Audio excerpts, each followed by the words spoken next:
السلام علیکم ورحمۃ اللہ وبرکاتہ۔ بسم اللہ الرحمن الرحیم، الحمد للہ والصلاة والسلام علی رسول اللہ وعلی آلہ وصحبہ ومن والاه، اما بعد۔ قال راغب انت عن آلہتی یا ابراہیم لئن لم تنتہی لارجمنک وہجرنی ملیا۔ قال، اللہ فرماتے ہیں ابراہیم علیہ السلام کے والد نے کہا، راغب انت عن آلہتی، کیا تو نفرت کرتا ہے، تو خلاف ہے میرے، انت تم، عن آلہتی میرے معبودوں سے، ان کے خلاف ہیں، ان سے نفرت کرتے ہو، ان کے خلاف بولتے ہو۔ یا ابراہیم، اے ابراہیم، اے ابراہیم تم میرے معبودوں کے خلاف بولتے ہو، تم میرے معبودوں کو برا سمجھتے ہو، تم میرے معبودوں سے نفرت کرتے ہو جن کی میں عبادت کرتا ہوں۔ لئن لم تنتہی، اگر آپ باز نہیں آؤ گے، لارجمنک، میں آپ کو رجم کر دوں گا، سنگسار کر دوں گا، وہجرنی ملیا، اور مجھے چھوڑ کے چلے جاؤ یہاں سے۔ اللہ اکبر۔ ابراہیم علیہ السلام کا انداز حکمت کے ساتھ، بار بار ابراہیم علیہ السلام جب سمجھاتے رہے، والد کیونکہ وہ سخت تھے اپنے شرک کے معاملے میں، بلکہ وہ اس چیز پہ تھے کہ کیسے میں ان بتوں کا جو ہے نا، میں بت بنانے والا ہوں، بتوں کا خیال رکھنے والا ہوں، تو میرا بیٹا بتوں کے خلاف بولتا ہے، یہ کیسی بات ہے؟ تو کہا، راغب انت عن آلہتی، ابراہیم تم میرے بیٹے ہو کہ تم میرے بتوں کے خلاف بولتے ہو؟ تمہیں تو میرے نقش قدم پہ چلنا چاہیے تھا، لیکن جسے اللہ ہدایت دے دے۔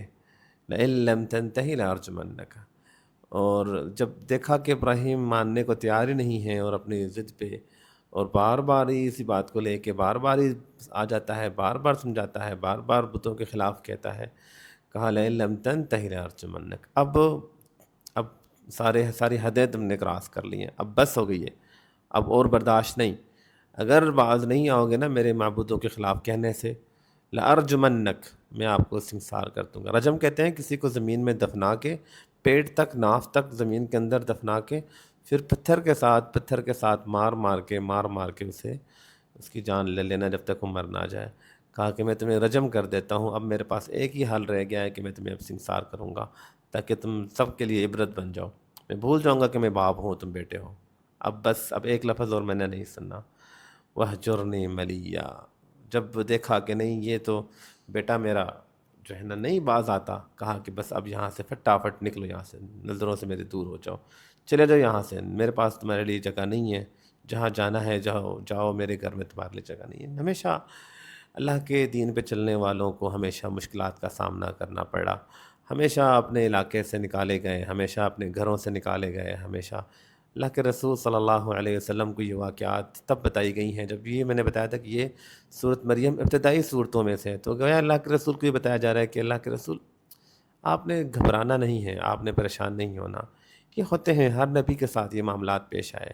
نوح علیہ السلام قوم، اللہ تعالیٰ نے لوط علیہ السلام کا ذکر کیا، اللہ نے شعیب علیہ السلام کا ذکر کیا، قالوا لنخرجنک یا شعیب والذین آمنوا معک، ان کی قوم نے بھی کہا کہ اے شعیب ہم تمہیں تمہارے علاقے سے نکال دیں گے اگر تم نے بات کی، او لتعودن فی ملتنا، نہیں تو پھر ہمارے ساتھ آ جاؤ اور ہمارے بتوں کو برا بھلا کہنا چھوڑ دو اور ہمارے طرح بن جاؤ۔ اور اکثر نبیوں کے واقعات آپ پڑھیں گے تو انہیں ان کے قوم سے موسیٰ علیہ السلام کو نکالا گیا، اور دیگر نبیوں کو۔ یہ تکلیفیں تو اللہ کے نیک بندوں پہ آتی ہیں، اور ایک مومن دنیا کی تکلیفوں کو تکلیف نہیں سمجھتا، وہ دنیا کو وہ اہمیت نہیں دیتا، دنیا کی تکلیفیں تو کوئی مقام نہیں رکھتی ہیں ان کی نظر میں۔ تو جب باپ نے گھر سے نکال دیا، باپ نے گھر سے بے گھر کر دیا، ظاہر سی بات ہے اب کہاں جائیں، اب گھر تو ہے نہیں، کوئی جاننے والا نہیں، کوئی دروازے تو بند ہو گئے، زندگی مشکل ہو گئی بظاہراً، دنیا تنگ ہو گئی بظاہراً، لیکن ایک ایمان والا جانتا ہے کہ میں اللہ کے لیے یہ سب کچھ کر رہا ہوں، اور میرا اللہ مجھے اکیلا نہیں چھوڑے گا۔ یہ اصل ایمان ہوتا ہے کہ اگر مشکلات میں لوگ چھوڑ بھی دیتے ہیں، لوگ نکال بھی دیتے ہیں، لوگ جو بھی کر سکتے ہیں کر لیں، مومن کو پتہ ہوتا ہے کہ اللہ میرے ساتھ ہے، وہ مجھے نہیں اکیلا چھوڑے گا، وہ میری مدد کرے گا۔ اللہ کے رسول کو نکالا گیا مکہ سے، تو کیا آپ صلی اللہ علیہ وسلم ہار گئے؟ کیا آپ کو گرا دیا گیا، آپ گر گئے، آپ کمزور پڑ گئے اور آپ بے بس ہو گئے؟ نہ نہ نہ نہ نہ، اللہ تعالیٰ نے پھر وہ دن بھی دکھائے جب آپ فاتح بن کے دوبارہ مکہ میں داخل ہوئے، اور وہی مکہ والے آپ کے سامنے آ کے آپ کے سامنے عاجز ہو گئے تھے۔ اللہ اکبر۔ تو ابراہیم علیہ السلام کو اگر نکالا گیا تو کیا وہ کمزور پڑ گئے، وہ ہار گئے؟ نہ، بلکہ وہ مضبوط ہو گئے۔ اور زندگی میں یہ تبدیلیاں ضروری ہوتی ہیں انسان کے مضبوط بننے کے لیے۔ جس ہم جب تک ہم اپنے کرائٹیریا سے نکلتے نہیں ہیں، جب تک ہم اپنے حالات سے نکلتے نہیں ہیں، جب تک ہمیں نکالا نہیں جاتا، تب تک ہم مضبوط نہیں ہو پاتے ہیں۔ اللہ تعالیٰ کبھی کبھی انسان کو مضبوط کرنے کے لیے ان مشکل مراحل سے گزارتا ہے، تاکہ میرا بندہ مضبوط، میرا بندہ لوہے کی طرح مضبوط ہو جائے۔ اور کیونکہ اللہ کو پتہ ہوتا ہے کہ اس نے بڑے بڑے کام کرنے ہیں، اس کے ذمے بڑے مشن ہیں، بڑے مقاصد ہیں، بڑی ڈیوٹیاں اس کے اوپر ہیں، اس لیے اس کا مضبوط ہونا ضروری ہے۔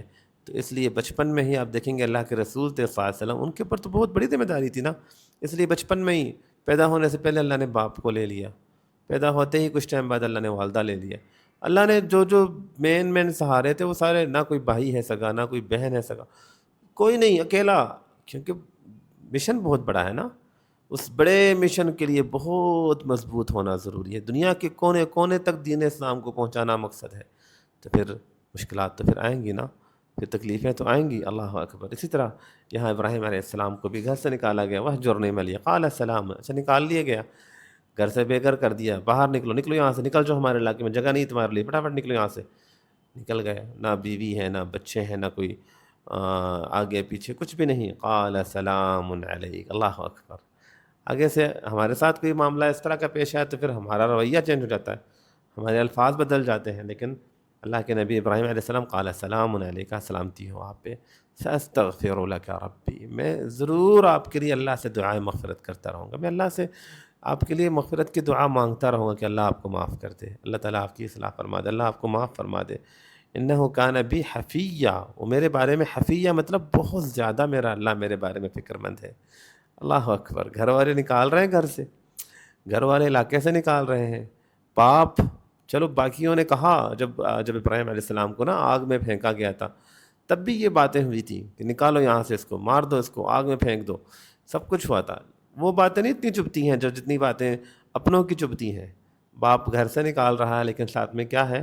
انہ کان بی حفیظ، میں بابا سلامتی ہو آپ پہ، میں آپ کے لیے دعائیں مغفرت کرتا رہوں گا، بے شک میرا اللہ میرے بارے میں بہت زیادہ فکر مند ہے، میرا اللہ مجھ سے بہت محبت کرتا ہے۔ یہ دیکھیں ابراہیم علیہ السلام کا واقعہ، اور وہاں پہ ہم پڑھ چکے نا زکریہ علیہ السلام کا واقعہ۔ زکریہ علیہ السلام اولاد نہیں ہو رہی ہے، اولاد نہیں ہو رہی ہے، بوڑھے ہو گئے، 50 سال، 60 سال، 70، اس عمر کو پہنچے ہیں کہ اب ختم، اب جسم کے اندر وہ طاقت ہی نہیں، اب ہڈیاں کمزور، اب ہڈیاں گل گئی ہیں، اب بال سفید ہو گئے ہیں، اب اپنے کمر سیدھی نہیں کر پا رہے ہیں، لیکن ساتھ میں کیا کہتے ہیں کہ جب میں نے اللہ کو پکارا، میرے اللہ نے کبھی مجھے مایوس نہیں ہونے دیا۔ جوانی سے تم اللہ سے دعائیں مانگتے جا رہے ہو کہ اللہ مجھے اولاد دو، اللہ نے کبھی تمہاری دعا بظاہر قبول نہیں ہوئی، لیکن الفاظ کیا ہے کہ میرے اللہ سے میں جب بھی مانگتا ہوں اللہ تعالیٰ مجھے کبھی مایوس ہی نہیں ہونے دیتا۔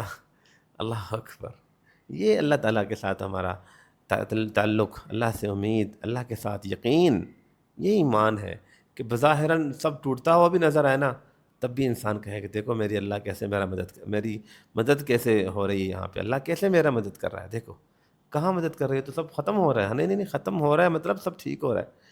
یہ اللہ کے بارے میں انسان کی سوچ، انسان کا اللہ تعالیٰ پہ یقین۔ تو انہ کان بی حفیہ، وہ اللہ میرے بارے میں بہت فکر مند ہے، وہ اللہ میرا بہت زیادہ خیال رکھتا ہے، وہ اللہ تعالیٰ وہ مجھے کبھی اکیلا نہیں چھوڑے گا، وہ میری مدد کر رہا ہے، دیکھو میری مدد کر رہا ہے، اس لیے تو مجھے اس علاقے سے نکال رہا ہے، اس جگہ سے نکال رہا ہے جہاں میں اس انداز سے دین کا کام نہیں کر پا رہا۔ بے شک اللہ تعالیٰ کے جو بھی فیصلے ہوتے ہیں نا، وہ ہمیں سمجھ میں آئیں یا نہ آئیں، یقین رکھیں ہمیشہ کہ میرا اللہ سب سے بہتر فیصلہ کرے گا۔ جو اللہ نے جو بھی فیصلہ کیا نا میرے لیے وہ بہتر ہے۔ اگر مجھے اللہ نے بیمار کیا تو میرا بیمار ہونا ضروری تھا، اگر مجھے اللہ نے اکیلا چھوڑا تو میرا اکیلا رہنا ضروری تھا، میرے اپنوں کو اللہ نے مجھ سے چھین لیا تو میرے اپنوں کا چھن جانا اس ٹائم ضروری تھا، مجھے بھوکا رکھا ہے تو اس ٹائم میرا بھوکا رہنا ضروری تھا، میرے کپڑے پھٹ گئے ہیں تو میرے کپڑے پھٹنے ضروری تھا، لوگ مجھ پہ انگلیاں اٹھا رہے ہیں، لوگ مجھے گالیاں دے رہے ہیں، برا بھلا کہہ رہے ہیں، میری عزت ختم ہو گئی ہے، اس وقت میری عزت ختم ہونا ضروری تھا۔ اللہ جو کرتا ہے وہ بہتر کرتا ہے۔ وَأَعْتَزِلُكُمْ، آگے فرماتے ہیں اور میں چھوڑ دیتا ہوں، میں عزلت اختیار کرتا ہوں، علیحدگی اختیار کرتا ہوں تم سے، وَمَا تَدْعُونَ مِن دُونِ اللَّهِ، اور ان سے بھی میں علیحدگی اختیار کرتا ہوں جن کی تم عبادت کرتے ہو اللہ کے علاوہ۔ وَأَدْعُو رَبِّي، سب کو چھوڑ دوں گا، میں الگ ہو جاتا ہوں، لیکن میں اپنے اللہ کو پکارتا رہوں گا، اللہ کو میں پکارتا رہوں گا، اللہ سے مانگتا رہوں گا، عسى الا اکون بدعاء ربی شقیا، وہی الفاظ جو زکریا علیہ السلام نے کہے تھے۔ زکریا علیہ السلام نے کیا کہا تھا؟ وَلَمْ أَكُنْ بِدُعَائِكَ رَبِّ شَقِيًّا، اے میرے پروردگار تجھ سے مانگنے کے بعد کبھی میں محروم نہیں رہا۔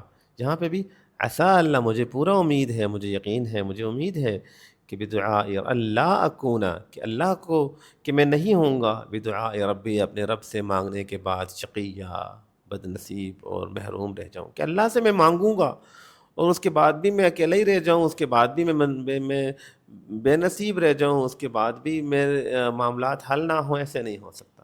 مجھے امید ہے کہ میں اللہ کو پکارنے کے بعد، اللہ سے دعائیں مانگنے کے بعد میں بد نصیب نہیں رہوں گا، اور میں جو ہے نا بے نصیب نہیں رہوں گا، بلکہ اللہ سے جب میں پکاروں گا تو وہ میری مدد ضرور کرے گا۔ یہ اللہ تعالیٰ پہ یقین، اللہ تعالیٰ پہ یقین ہونا ضروری ہے۔ میں کہیں پڑھ رہا تھا کہ اللہ سے امید سب رکھتے ہیں، سب کو اللہ سے امید ہوتی ہے، کافر کو بھی اللہ سے امید ہوتی ہے، اس لیے جب وہ غرق ہوتا ہے سمندر میں، جب وہ ڈوبنے لگتا ہے تو اللہ کو پکارتا ہے، اسے پتہ ہے، اسے امید ہوتی ہے اللہ تعالیٰ پہ۔ لیکن ایک مومن کو امید نہیں، مومن کو یقین ہوتا ہے۔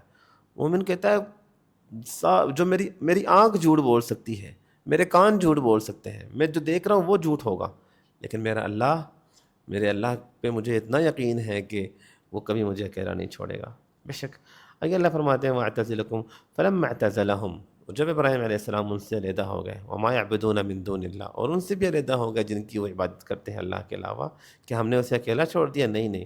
وَهَبْنَا لَهُ إِسْحَاقَ، ہم نے ابراہیم علیہ السلام کو پھر اسحاق سے نوازا۔ ایک ساتھی چھوڑ دیا، اللہ نے نئے ساتھی دے دیے۔ اللہ اکبر، برے لوگوں کو چھوڑو، اللہ اچھے لوگ دے دے گا۔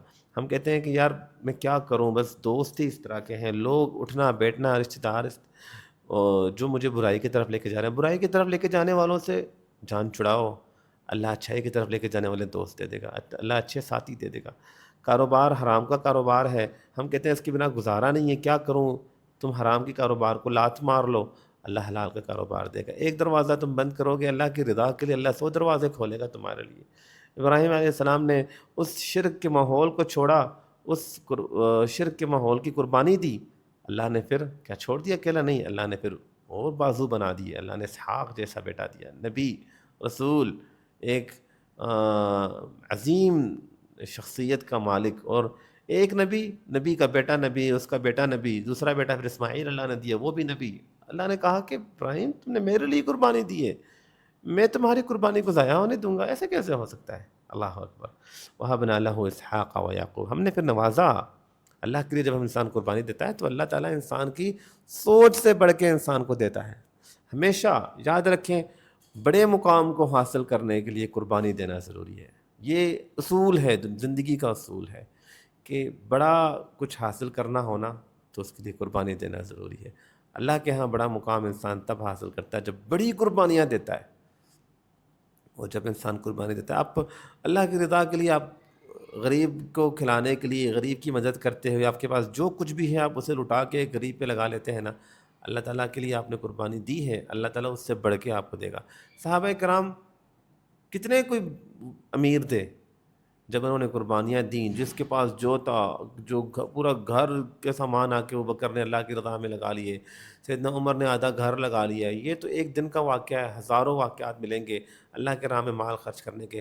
جو کچھ تھا سب لٹا دیا، پھر اللہ نے کیا ان کو ایسی بھوکا چھوڑا؟ بلکہ وہ دن اللہ نے دکھایا کہ دنیا کے بادشاہ بنے، ایک بہت بڑے جو ہے نا وہ خطے کے یہ بادشاہ بنے۔ وہ صحابہ جن کے کپڑے پھٹے ہوئے ہوتے تھے، جنہیں لوگ کن نظروں سے دیکھتے تھے، وہ ایک سلطنتوں کے مالک بن گئے۔ اللہ تعالیٰ نے انہیں دنیا میں بھی اللہ نے انہیں جو ہے نا وہ نوازا، اور آخرت کا اجر تو ان کے لیے ہے ہی ہے۔ جب قربانی انسان اللہ کے لیے دیتا ہے تو پھر اس کا بدلہ اللہ ضرور دیتا ہے، اور اللہ اپنے شان دیتا ہے۔ دنیا کے بدلے تو بہت کم ہیں، عظیم بدلہ تو آخرت کا بدلہ ہے۔ اللہ فرماتے ہیں وَكُلًّا جَعَلْنَا نَبِيًّا، اور ہم نے سب کو نبی بنایا، یعنی بیٹے بھی دیے۔ پھر بیٹا دینا تو نعمت تو ہے ہی، لیکن وہ بیٹا اگر نیک ہو، اللہ اکبر، پھر وہ تو اس کی تو کیا ہی بات ہے، نیک اولاد سے بڑی کوئی نعمت ہوتی ہے بھلا، اور پھر وہ نبی ہو، سبحان اللہ۔ وَكُلًّا جَعَلْنَا وَوَهَبْنَا لَهُم مِّن رَّحْمَتِنَا، اور ہم نے انہیں بھی نوازا اپنی رحمت سے۔ اسحاق کی اولادوں میں اللہ نے آگے نبی ہی نبی، بے شمار نبی اللہ نے بھیجے۔ اسماعیل علیہ السلام کی اولادوں میں اللہ تعالیٰ نے پھر محمد رسول اللہ صلی اللہ علیہ وسلم کو بھیجا، جن کو ماننے والی یہ پوری دنیا ہے، یہ کروڑوں لوگ، یہ اربوں لوگ اللہ تعالیٰ نے توحید پہ اللہ نے ان کو قائم کیا، اور یہ ابراہیم علیہ السلام کی اولادوں میں سے تھے، اور انہی کی محنتوں سے اللہ فرماتے ہیں وَوَهَبْنَا لَهُم مِّن رَحْمَتِنَا وَجَعَلْنَا لَهُم، اور بنایا ہم نے لہم ان کے لیے لسان صدق علیہ، لسان صدق مطلب اچھا ذکر، اور اللہ کی نعمتوں میں سے ایک نعمت یہ ہے کہ اللہ انسان کے ذکر خیر کو عام کر دے۔ اللہ اکبر، ذکر خیر عام ہو جانا یہ بھی اللہ کی ایک بہت بڑی نعمت ہے۔ اللہ کے رسول صلی اللہ علیہ وسلم فرماتے ہیں جب انسان سے اللہ تعالیٰ محبت کرتا ہے تو اللہ فرشتوں سے جبریل سے کہتا ہے جبریل میں اس بندے سے محبت کرتا ہوں، تم بھی اس سے محبت کرو۔ جبریل ساتویں آسمان پہ وہاں پہ آواز دیتا ہے کہ اللہ فلان بن فلان سے محبت کرتا ہے، میں بھی اس سے محبت کرتا ہوں، فرشتوں تم بھی اس سے محبت کرو۔ اور پھر فرشتے جاتے ہیں اور ہر طرف اس پیغام کو عام کرتے ہیں، لوگوں کے دلوں میں اس انسان کی محبت ڈالتے ہیں، لوگ اس انسان سے محبت کرنے لگ جاتے ہیں، اور اللہ تعالیٰ اس انسان کے ذکر کو عام کر دیتا ہے۔ دیکھیں ابراہیم علیہ السلام ایک شخص، ایک فرد، اور ان کی دنیا سے گئے ہوئے ہزاروں سال ہو گئے، اور آج بھی ان کا ذکر خیر ہر نماز میں ہم کہتے ہیں اللہم صلی علی محمد کما صلیت علی ابراہیم وعلی آل ابراہیم۔ ذکر خیر اللہ نے کیسے عام کیا کہ کوئی نماز نہیں جس میں اس کا، یعنی ایک لمحہ ایسے نہیں گزرتا اس پورے دنیا میں جب کوئی بھی ابراہیم علیہ السلام کا نام نہ لے رہا ہو، سبحان اللہ۔ تو بے شک یہ مقام اللہ فرماتے وَجَعَلْنَا لَهُمْ لِسَانَ صِدْقٍ عَلِيًّا، ہم نے ان کے ذکر خیر کو علی بلند کر دیا ایسے۔ اور ابراہیم علیہ السلام کی یہ دعا تھی وَجَعَلْنِي لِسَانَ صِدْقٍ فِي الْآخِرِينَ، اے اللہ میرے ذکر خیر کو عام کر دے آخروں، میرے بعد آنے والوں میں۔ اور اللہ نے ایسے ذکر خیر کو عام کیا کہ ان کے بعد جتنے بھی نبی آئے سارے کے سارے ابراہیم علیہ السلام کی اولاد میں سے، کسی اور کی اولاد میں سے نبی نہیں آئے ابراہیم علیہ السلام کے بعد سوائے ابراہیم علیہ السلام کے، سارے نبی ان کی اولادوں میں سے۔ اللہ نے ان کے ذکر کو کیسے عام کیا۔ بے شک اللہ فرماتے ہیں وَوَهَبْنَا لَهُ مِن رَحْمَتِنَا وَوَهَبْنَا لَهُم مِّن رَحْمَتِنَا وَجَعَلْنَا لَهُمْ لِسَانَ صِدْقٍ عَلِيًّا، اور میں نے ان سب کو نوازا اپنی رحمت میں سے، انہیں بھی نیک اولادوں سے نوازا، نعمتوں سے نوازا، اور ان کے ذکر خیر کو ہم نے علی کر دیا، بلند کر دیا۔ السلام علیکم ورحمۃ اللہ وبرکاتہ۔